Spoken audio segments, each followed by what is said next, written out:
once born, it has rights. Where do you draw the line if the head is out? I would say when the umbilical cord is cut.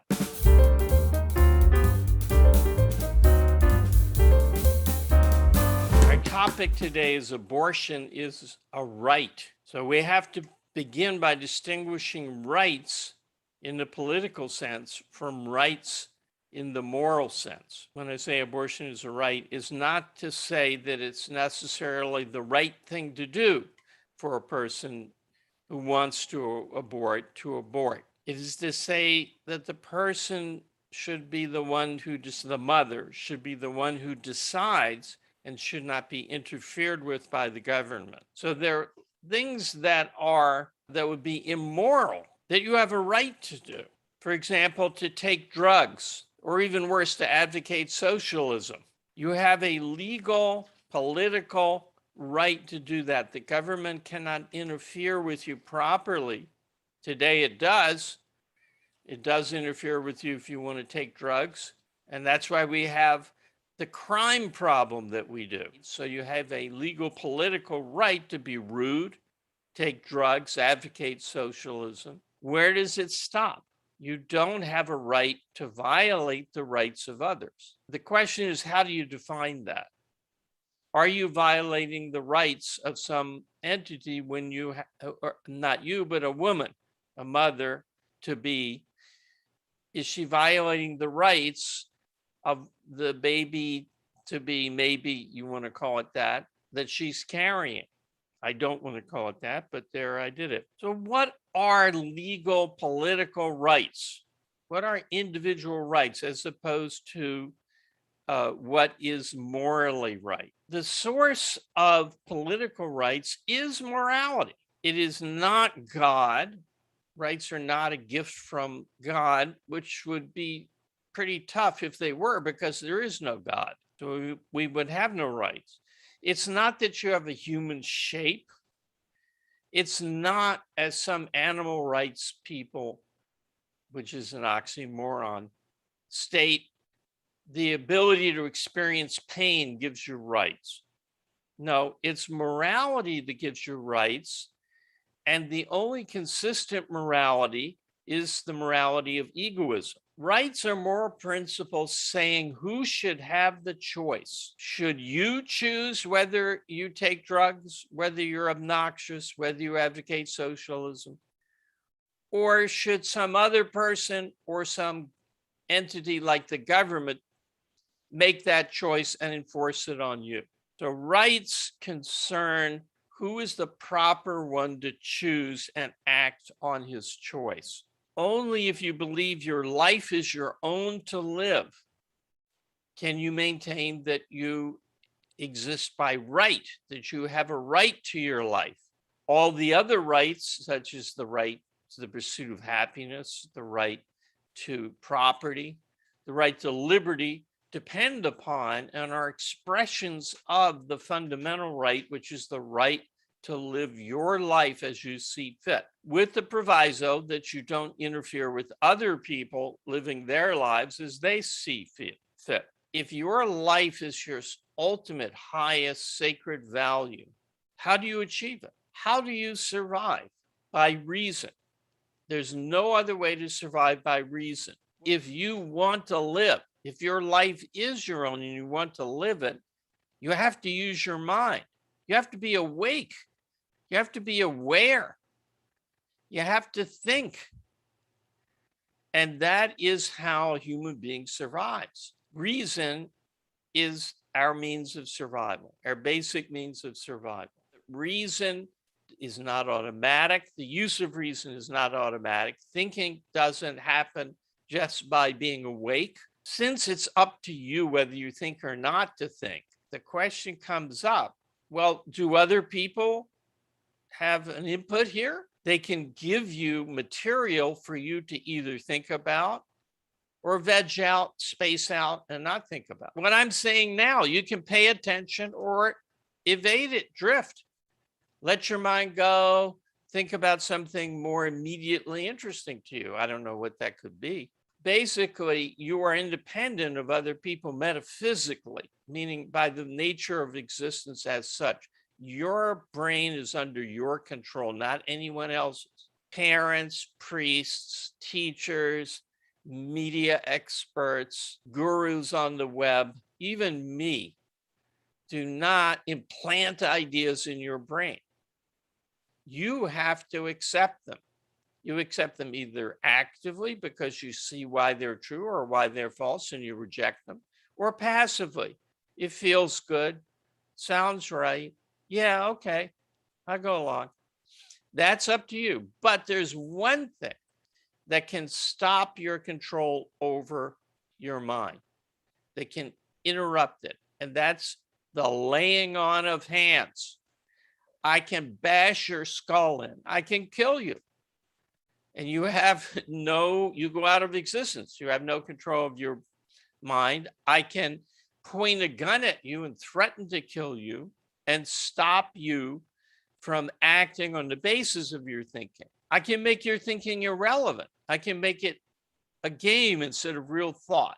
You think, I'm going to go over here. I point my gun and say, no, you're going over there. I shoot you. What happened to your thinking about, I should go over there? Nullified, negated.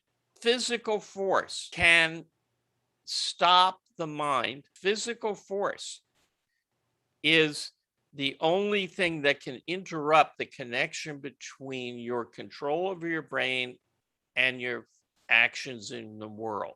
It stops you from acting on your judgment. Either everyone uses force whenever they want, or no one uses force except in self-defense against force. Either that's okay or it isn't. If you say that's okay, yeah, it's the war of all against all. Grab what you can. The biggest brute will win. Yeah, what will he win? The more that force is used, the more that the production of wealth is stopped. And every other good value, like friendship. I want you to like me. If you don't like me, I'm going to kill you. Oh, I like you a lot. I think a lot of you. No, it doesn't work that way. That's what rights do. Rights are nothing more than statements. You cannot force someone. You cannot take away their freedom. Well, what is freedom? Freedom is the absence of force. Freedom is the ability to act on your judgment without someone else coming in with his gun or his fists or his club. Either you advocate a society based on universal freedom.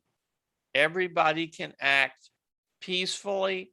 Nobody can start the use of physical force. And if anyone tries, he'll be met by the government. Or you have the war of all against all. There's no in between. There's no things like, well, people whose last names begin with C can use force, but the rest of the population can't. That's not exactly what you call a stable and consistent organizing principle. And the first thing I would do is change my name to begin with C. Either everyone stops from exploiting through physical force other people, or no one does. Now we've got the difference between rights and morality in general. Morality in general says be rational.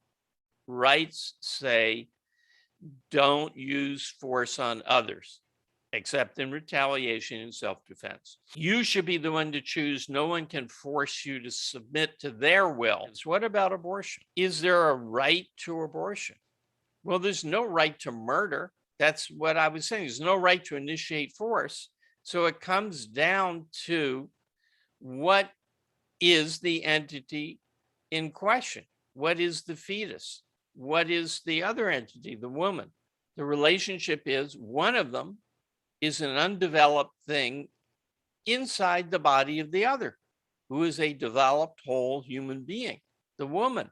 There's two levels here. One is, even if it were an adult human being, if it has to live inside your body or in this, through tubes next to you, and you can't go about your life, you have a perfect right to get rid of it, even though it means the death.